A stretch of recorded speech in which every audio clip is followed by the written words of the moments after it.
Sansa. The morning of King Joffrey's name-day dawned bright and windy, with the long tail of the great comet visible through the high scuttling clouds. Sansa was watching it from her tower window when Sir Arys Oakheart arrived to escort her down to the tourney grounds. "What do you think it means?" she asked him. "Glory to your betrothed," Sir Arys answered at once. "See how it flames across the sky today on his Grace's name-day, as if the gods themselves had raised a banner in his honour. The small folk have named it King Joffrey's comet." Doubtless that was what they told Joffrey. Sansa was not so sure. "I've heard servants calling it the Dragon's Tail." "Sir Joffrey sits where Aegon the Dragon once sat, in the castle built by his son," Sir Arys said. "He is the dragon's heir, and crimson is the colour of House Lannister, another sign. This comet is sent to herald Joffrey's ascent to the throne.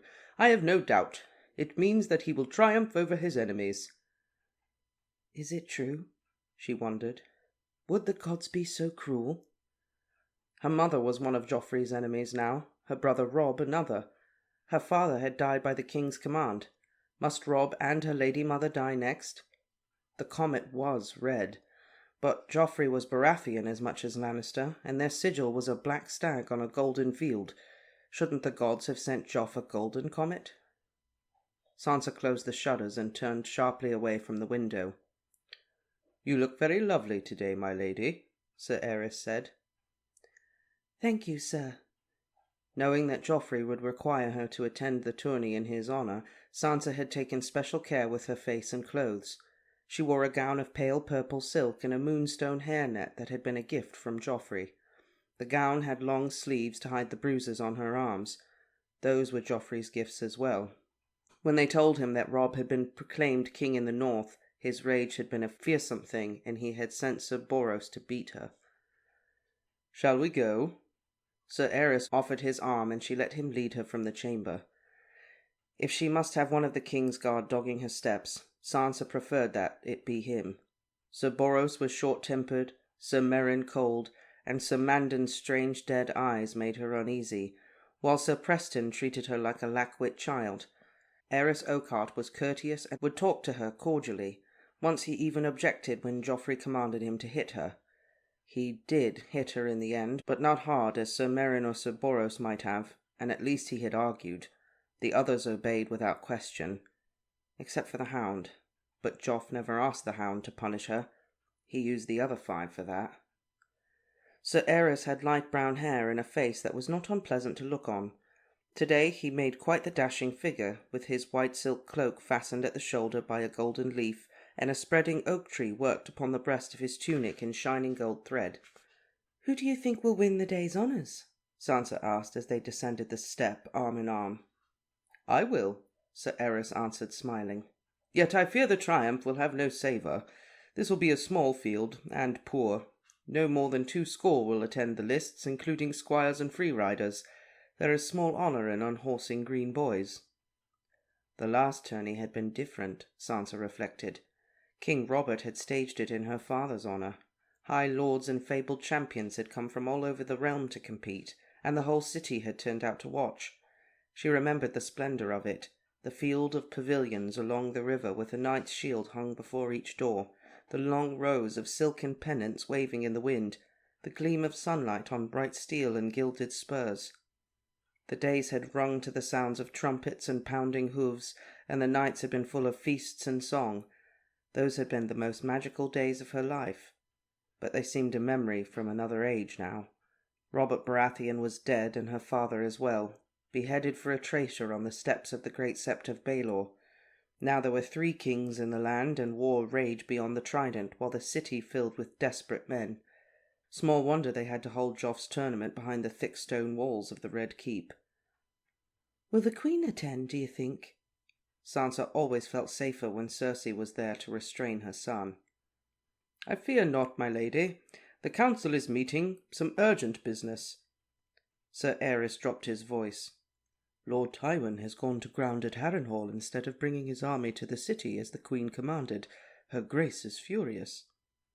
He fell silent as a column of Lannister guardsmen marched past, in crimson cloaks and lion-crested helms.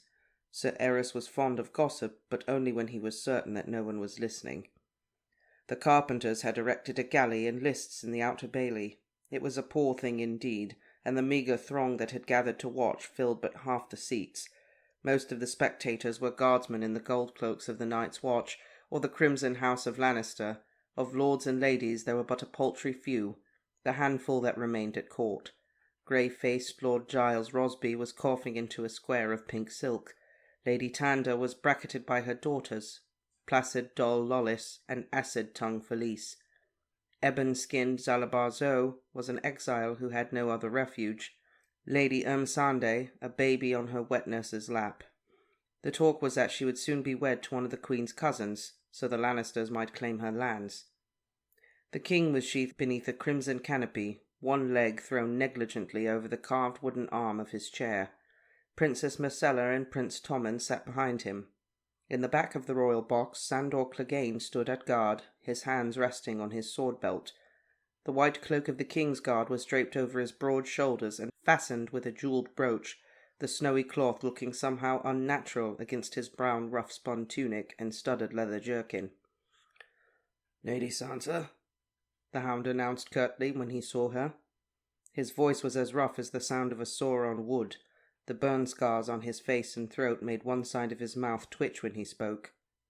Princess Myrcella nodded a shy greeting at the sound of Sansa's name, but plump little Tommen jumped up eagerly. "Sansa, did you hear? I'm to ride in the tourney today. Mother said I could." Tommen was all of 8.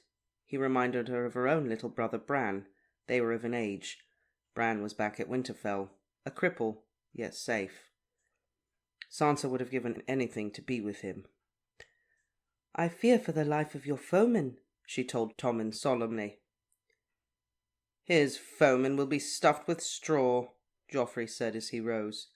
The king was clad in a gilded breastplate with a roaring lion engraved upon its chest, as if he expected the war to engulf them at any minute.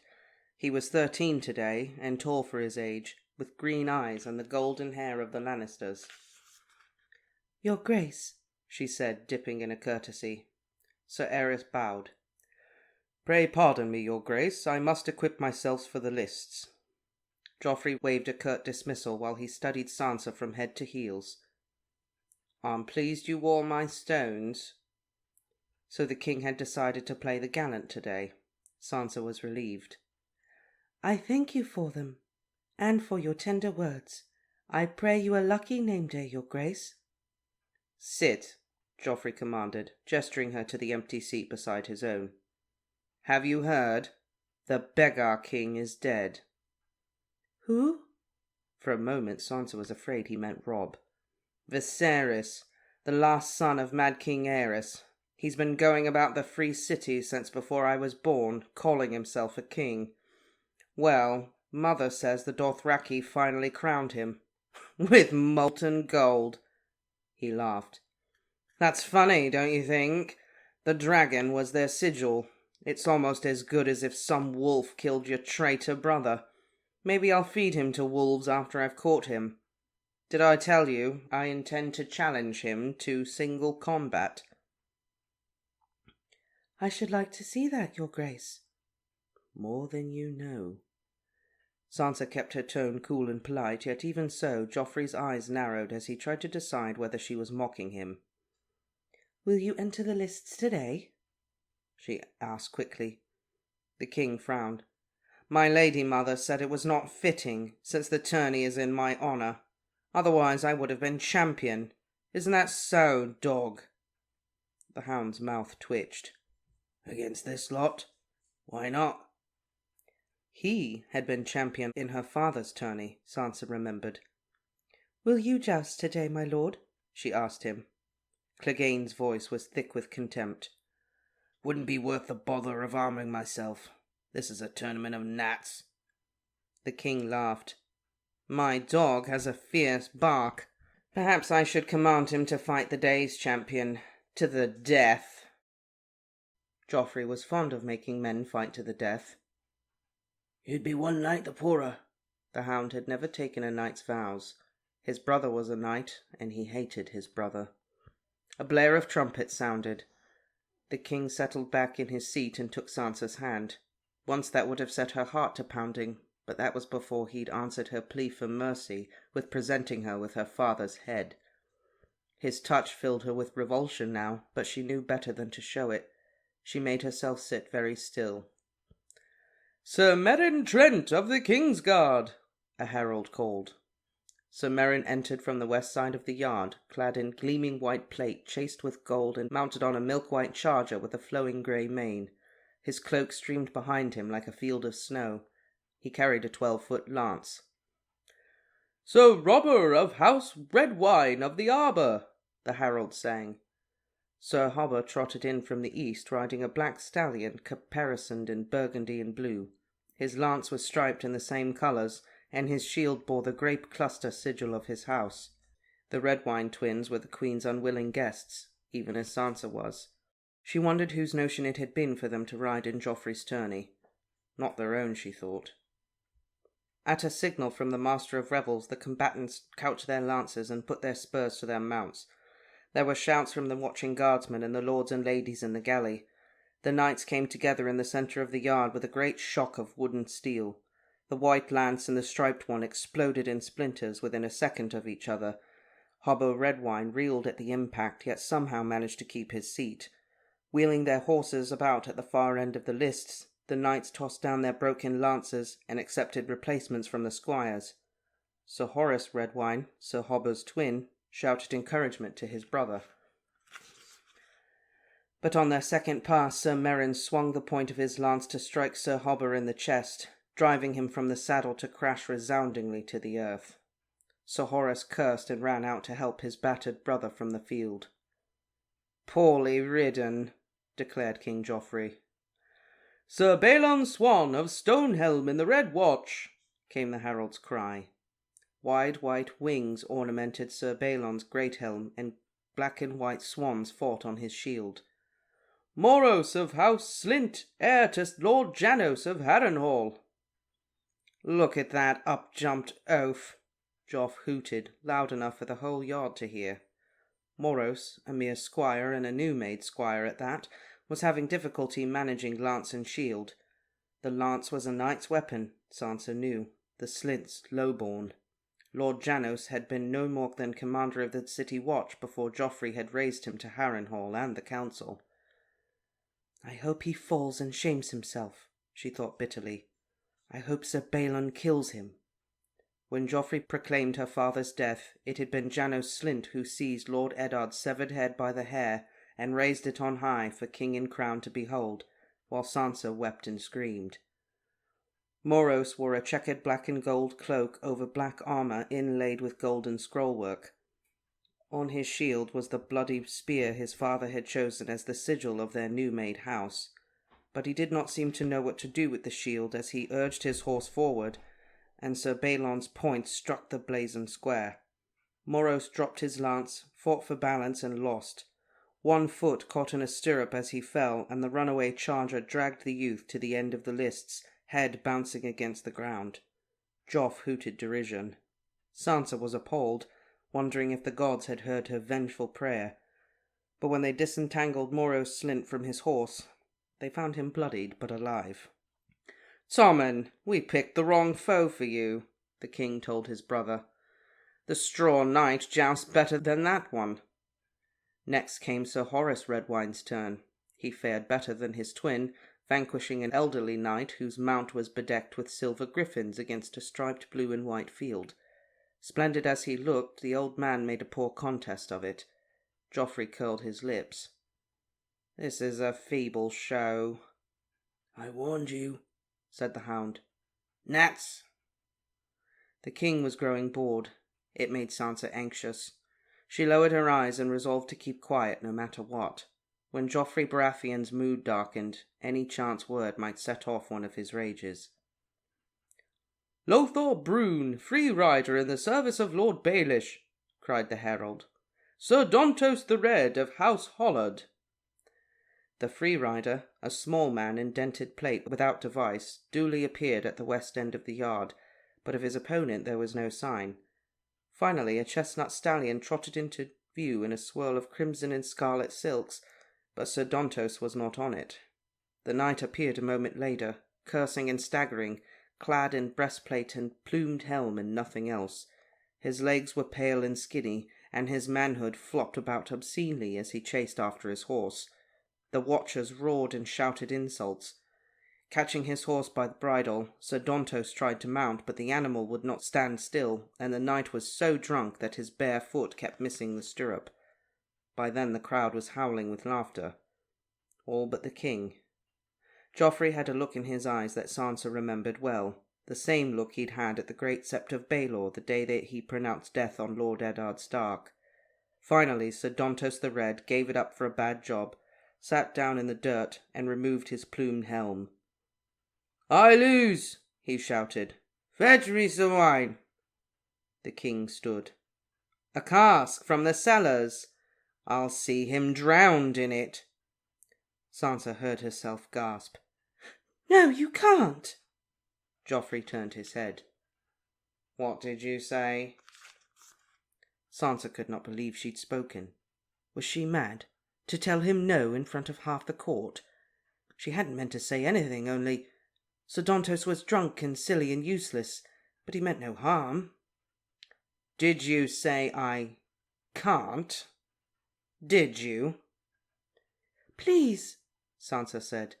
"I only meant it would be ill luck, your grace, to kill a man on your name day." "You're lying," Joffrey said. "I ought to drown you with him if you care for him so much." "I don't care for him, your grace." The words tumbled out desperately. "Drown him or have his head off, only kill him on the morrow if you like, but please, not today, not on your name day. I couldn't bear for you to have ill luck, terrible luck. Even the kings and the singers all say so." Joffrey scowled. He knew she was lying, she could see it. He would make her bleed for this. "The girl speaks truly," the hound rasped.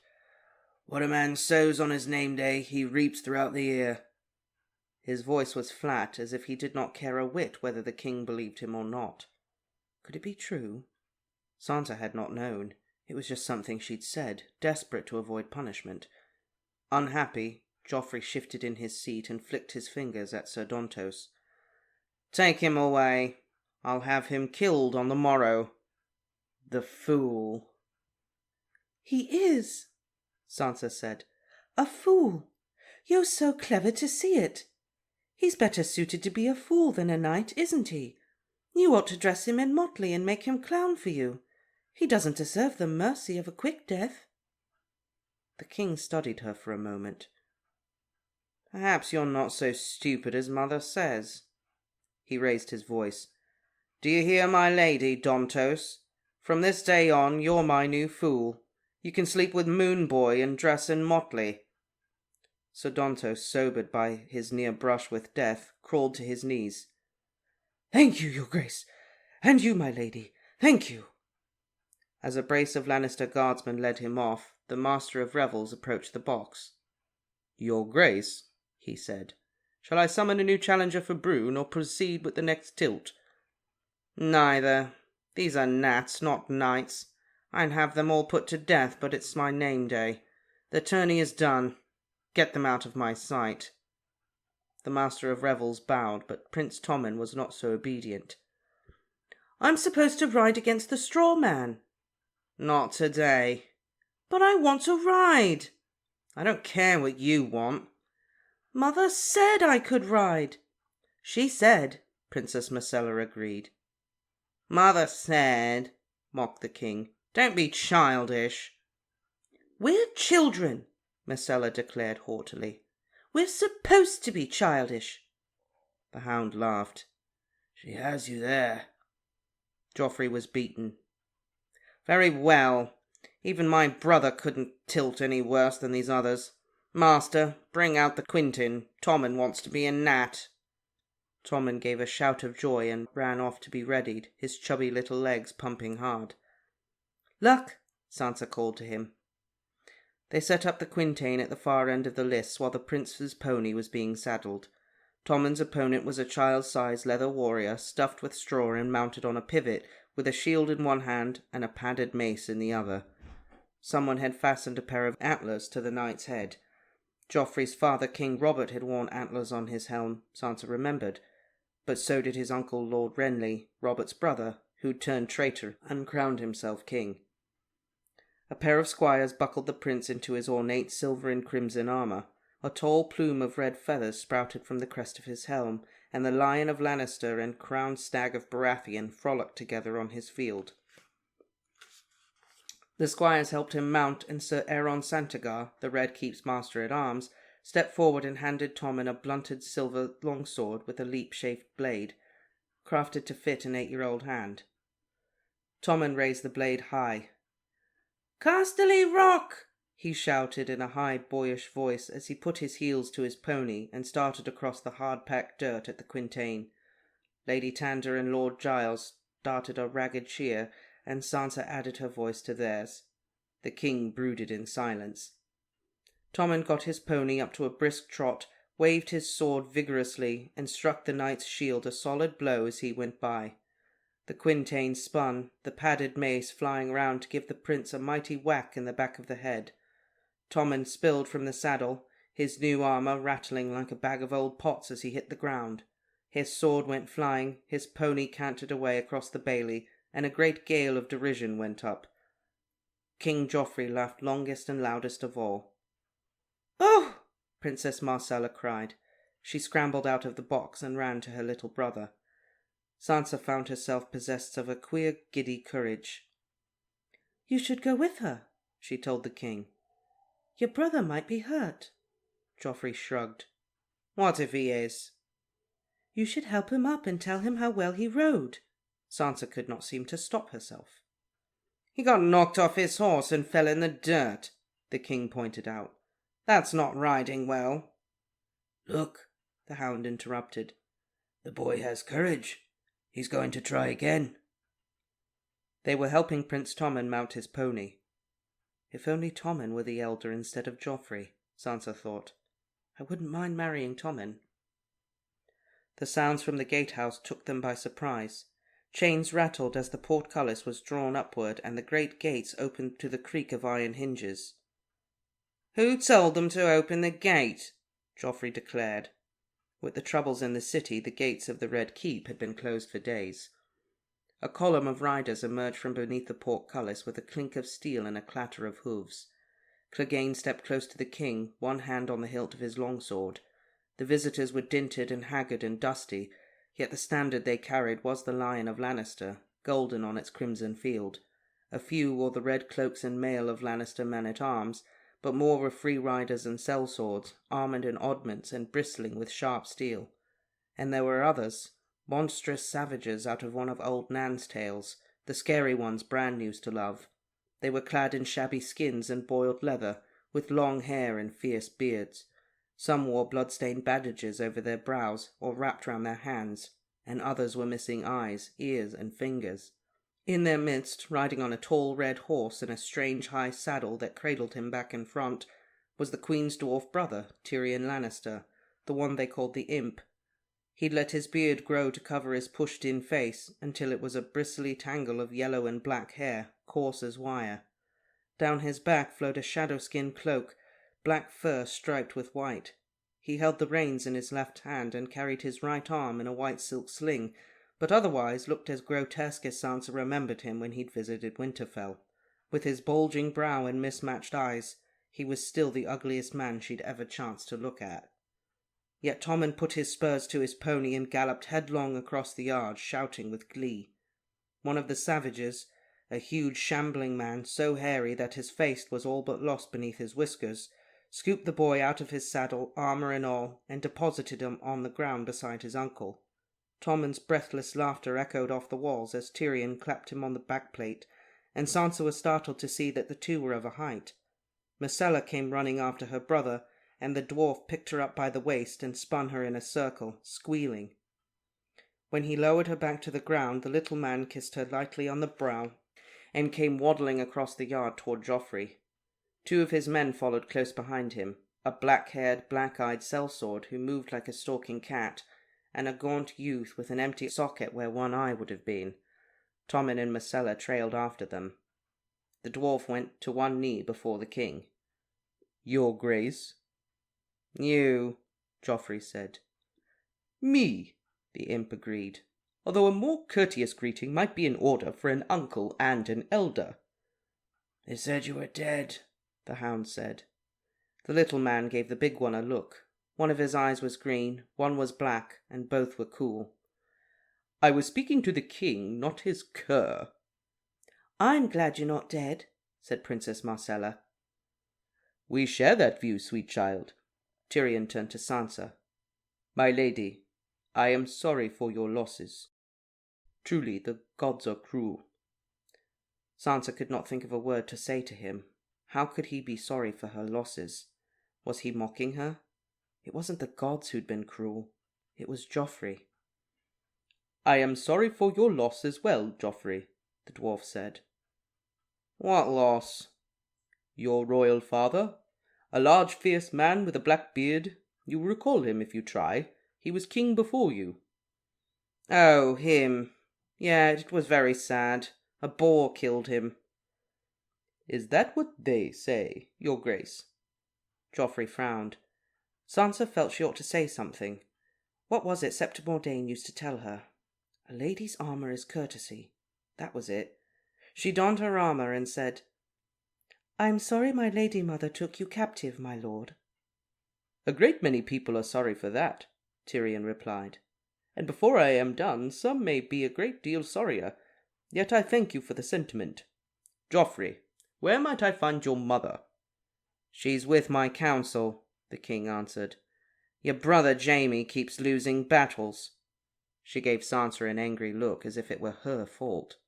"He's been taken by the Starks, and we've lost Riverrun, and now his stupid brother is calling himself a king." The dwarf smiled crookedly. "All sorts of people are calling themselves kings these days."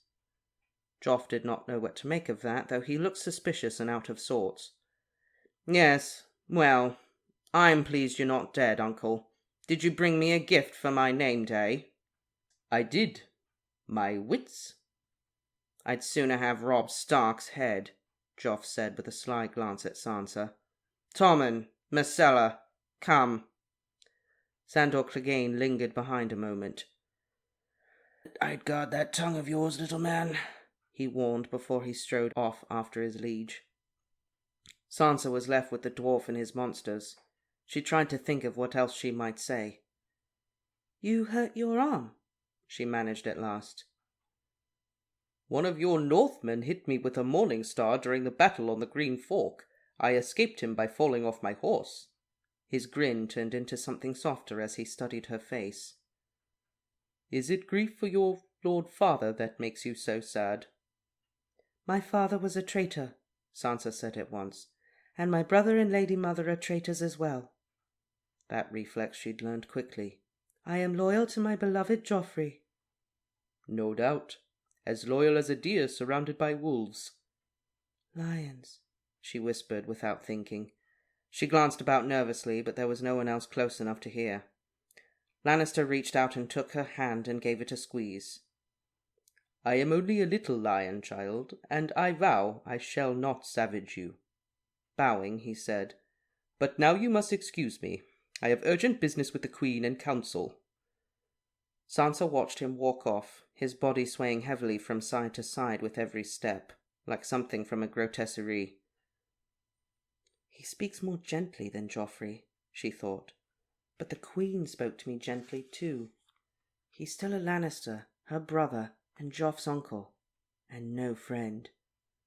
Once she'd loved Prince Joffrey with all her heart and admired and trusted his mother, the Queen. They had repaid that love and trust with her father's head. Sansa would never make that mistake again. You step into Doda. Joffrey's name day. Worst tourney ever. It was. No a one bunch came. of gnats. Gnats. Even Tommen couldn't even beat a straw man. He's a little boy. Yeah, I know. He's what, like, do you like 8 now or something? So fair enough. And Joffrey really didn't give any F's about it. No. Sansa had to step up and tell him, shouldn't you go over and see if he's okay? Yeah, like that's your brother. I'm sure Cersei would go see if Jaime was okay. And you see Sansa starting to appreciate a little bit more her own family. Oh yeah. Oh Like, yeah. maybe Arya wasn't that bad. Yeah, like, maybe even having a bastard half brother could have been okay. He never Yeah.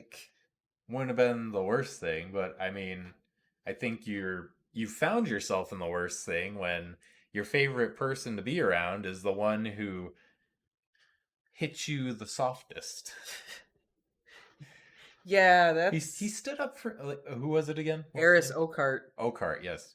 He stood up for me once, and when he was told to hit me, he did, but he did it very gently. And he desperately tried not to do that. And another thing is something I pointed out in the previous chapters. Again, they see the comet and they have their own interpretation. Yes. Just Oh, Joffrey, it's your name day. Yes. It's a glorious omen of how great your reign is going to be, King Joffrey. You will win the war. That's not what the common folk say. No one cares about the common folk. No, they really don't. Except Egg, I guess. I guess so, but definitely not Joffrey. No. And Joffrey's gonna challenge Robb to one-on-one combat. And Sansa was like, yes, do that. Do that very thing as soon as possible. You should totally do that. Please, Joffrey would probably be like, I challenge you to one-on-one combats. Hound, stand in for me. I love the Hound in this chapter. He's just like, I don't care. They're gnats. Doesn't mean anything. I know. And he kind of helps, like, low-key is helping Sansa out. Oh, 100%. Like, yep, she's right. That is true. Like, he knows Joffrey is a little... For the rest of the year, you will reap what you sow on your name day. Yep. Saving the drunkard. Who's... What did Martin say? His manhood was flopping about the sun. Running after the horse. Yeah. With his pants halfway around his legs. Yep. So the tourney wasn't a total loss. There was some entertainment. Entertainment. And now Joffrey has a new fool. Yes, he does. Patchface has some competition now. I think this guy's a little bit funnier. Patchface is kind of depressing. And creepy. He reminds me of, he's Pennywise. He's Pennywise of the sea. He's Pennywise of the sea. Oh, Shane, under the ocean, we float up. Oh. I'm just waiting for him to hand Shireen a red balloon.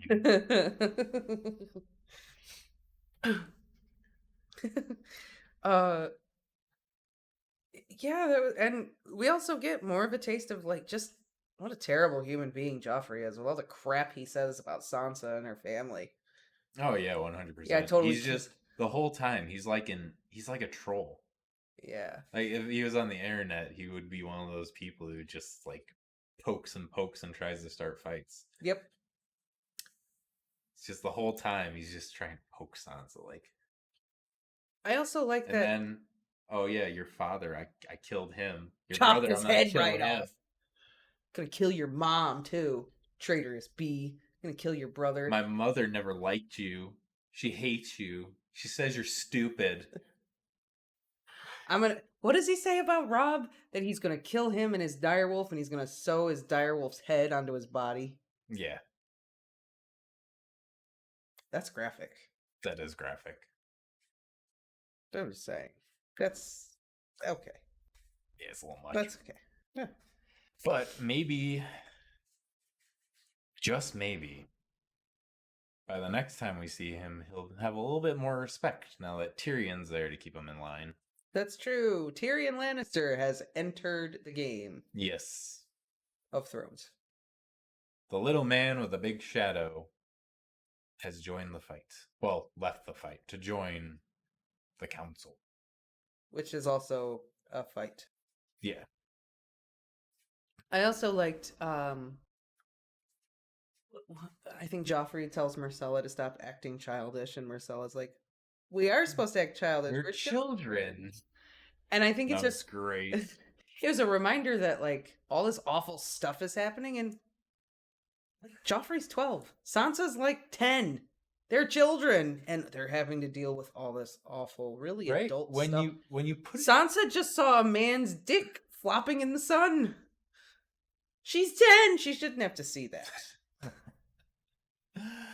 no, she shouldn't. But I feel like that's probably more common thing than you would like to think it is, especially in King's Landing. They got Flea Bottom and everything. I mean, in the last chapter, Yoren straight up said that people would rape Arya, so there it is. I'm not even talking about that. I'm just talking about like drunk people walking around. And Oh. stuff and... Yeah, fair enough. You'd probably see people pooping in places that they shouldn't poop. Yeah, Middle Ages. But yeah, I don't know. Like, I knew how old they were, but at the same time, I don't really think about it. But just imagine going down to your local school and just choosing a random middle schooler and saying, "Hey, you get to be president for a day, or you get to be king for a day. Whatever you say goes." And everyone see will how just... screwed they can make society in 24 hours. And now think that Westeros is being ruled by a bunch of children. I mean, Cersei is there to kind of guide him, but still. But in the Middle Ages, like, anyone who is going to be king, from, like, early childhood, they'd be groomed to be king. Like, they'd be being taught how to be king. Well, yeah, you would think. They would potentially at least know something about being king. Unless they're Joffrey and they just do what they want. Yeah. In Joffrey's defense, I don't think his dad ever took the time to show him anything either. No. He was too busy drinking and going to the brothel. Yeah, pretty much.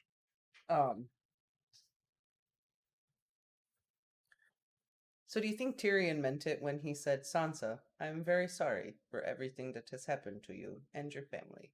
That is a bummer. I will try not to hurt you like everyone else has been hurting you." Like, I don't know, because like right after that, he basically infers that he's going to get revenge on her mother. yeah. I think Tyrion is just as much of a Lannister as the rest of them. And Sansa kind of knows it too. She's like, "You're one of them. I don't know how I feel about this." It's hard to judge. It is. I don't think Tyrion's as bad as, say, Joffrey or anything like that. No. You know, I think ambitious. I think Tyrion would definitely use her in whatever his scheme is. Whatever political moves he may make. But I also don't think that he would ever harm her, you know? He did want to burn down the Vale for what happened, so clearly he's got a little bit of a revenge kind of a thing going on. That's true, but Tyrion comes across as kind of a just man. Sansa, yes, is related to Catelyn, but she didn't kidnap him. She didn't do it. No. She may use her to get to Catelyn, but I don't think he would ever harm Sansa. He doesn't come across as someone who would harm an innocent. Her tail is wet. She was just drinking out of the fish tank. Oh, okay. So probably dipped in. But yeah, that's pretty much what happened in this chapter. Yes, Sansa is finding her voice and kind of figuring out how to speak her mind. One of the King's Guard is not a total douchebag. Eris Oakheart. Yes. Seems like... And now Tyrion, who we suspect is not a total douchebag, is there too, to kind of keep Joffrey in line. Yep. Which may work out for Sansa. Yeah, it might help Sansa. Maybe she won't have nightmares about her brother's body being sewn to a wolf head. And now there's a new fool in town. There is. Look out, Patchface. Oh! Get back in your sewer.